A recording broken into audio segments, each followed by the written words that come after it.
北宋由立國開始，外患就十分嚴重，成日受到遼同埋西夏嘅侵擾。宋初國策重文輕武，以文人指揮軍事，加上更戍法令到兵將分離，影響咗軍隊嘅戰鬥力，導致對外戰爭敗多勝少。宋室只好接受和議，每年用歲幣向遼同埋西夏換取和平。另一方面，北宋優待士人，擴大科舉取錄嘅名額，同時增設咗好多官職，官員數目大增，軍隊又招募過濫，官俸同埋軍費嘅開支不斷增加，加上對西夏戰爭消耗巨大，導致冗官、冗兵同埋冗費嘅問題日益嚴重，令到國家嘅財政出現危機啊！北宋君臣面對內憂外患，都致力尋求解決方法。宋仁宗時期，副宰相范仲淹提出以整頓吏治、富國強兵為目標嘅改革措施，史稱慶曆新政。推行僅僅一年，就因為守舊大臣嘅反對而告終。宋神宗即位之後，銳意圖強，於是任用當時主張改革嘅王安石為相，推行變法，史稱熙豐變法。喺公元1069年，宋神宗熙寧2年，王安石就請設立制治三司條例司，作為統籌新法嘅機構。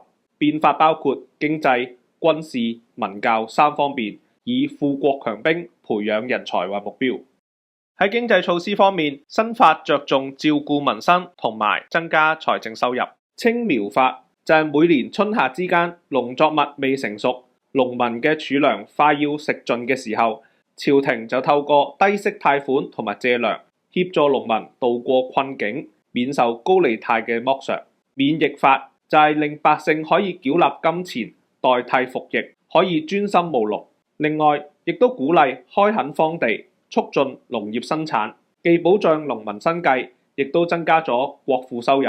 其他嘅措施仲有重定土地稅額、出售地方貢品，而比較特別嘅係市役法，設立市役務，負責收購各地滯銷嘅物資，而且喺市場缺貨嘅時候出貨，用以壓抑物價。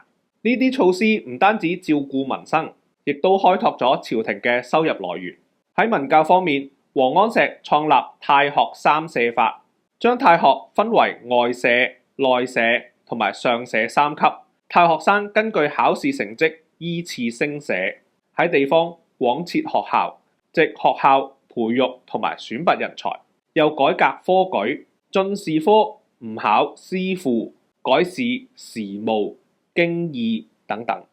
軍事方面，王安石整頓軍隊編制，裁減老弱傭兵，施行保甲法，訓練民兵，亦都推行保馬法，鼓勵百姓領養官馬，藉此減省軍費。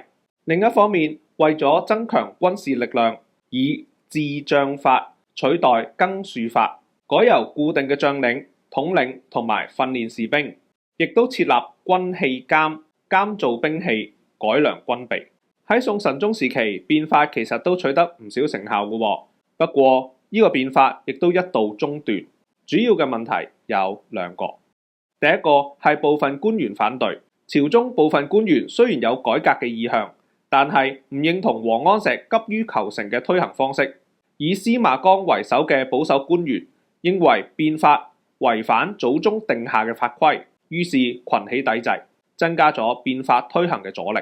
另一方面係推行嘅時候不得其法，王安石為人忠正，但係個性固執，無法同保守官員協調合作。所起用嘅新人，好似呂惠卿呢啲能力雖然高，但係往往係急功近利，甚至借改革之名投機舞弊，令到本來係惠民嘅新法都變成擾民之政，引起官民不滿，最終就導致變法被廢啦。喺呢段變法時期，朝中大臣對變法都抱有唔同嘅意見，形成兩股對立嘅勢力。以司馬光為首嘅保守官員反對變法，視為舊黨；以王安石為首支持變法嘅叫做新黨。佢哋互相抨擊，最後引發新舊黨爭。宋神宗時期，新黨得勢，舊黨大臣好似司馬光、蘇軾、歐陽修等等都被貶逐。或者自行隱退。宋神宗死後，哲宗年幼繼位，由高太后主政，重用司馬光等舊黨官員，盡廢新法，貶斥新黨。當時以元佑為年號，所以史稱元佑更化。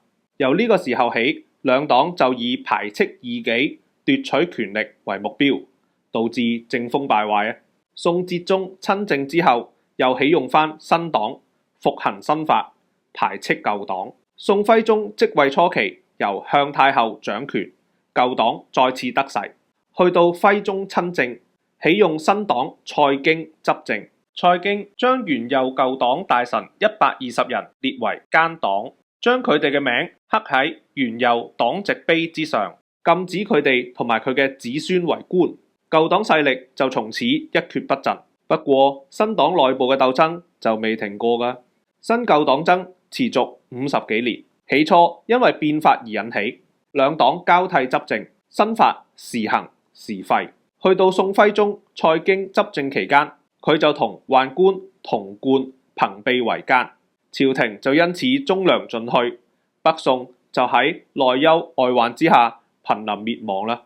另一方面，喺宋徽宗時期，東北嘅女真族興起，建立咗金國。同宋合作滅遼之後，就大舉南侵，兵臨汴京城下。宋徽宗就即刻傳位俾宋欽宗，之後就出逃。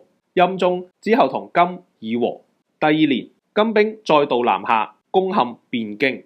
就喺公元1127年正康2年，擄走徽、欽二帝同埋後妃、宗室大臣3000幾人，史稱靖康之禍。北宋就喺呢個時候滅亡啦。改革同傳統，創新同埋務實，新舊兩黨原本都係為朝廷盡力嘅官員，只可惜兩黨唔單止未能夠合作，最終仲演變成有你冇我嘅意氣之爭。喺外患未能夠解決嘅情況下，又加上50幾年嘅內鬥，北宋最終都係逃唔過滅亡嘅命運啦。根據課本安排，我哋之後就會先講北宋同埋南宋嘅經濟概況，睇下佢哋嘅輝煌時期，跟住就會喺延伸課題再講返北宋同埋南宋對外戰爭嘅狀況，同埋最終南宋係點樣滅亡。唔知大家有冇睇過《清明上河圖》呢？下一集就會講呢一段歷史啦。下集見，拜拜。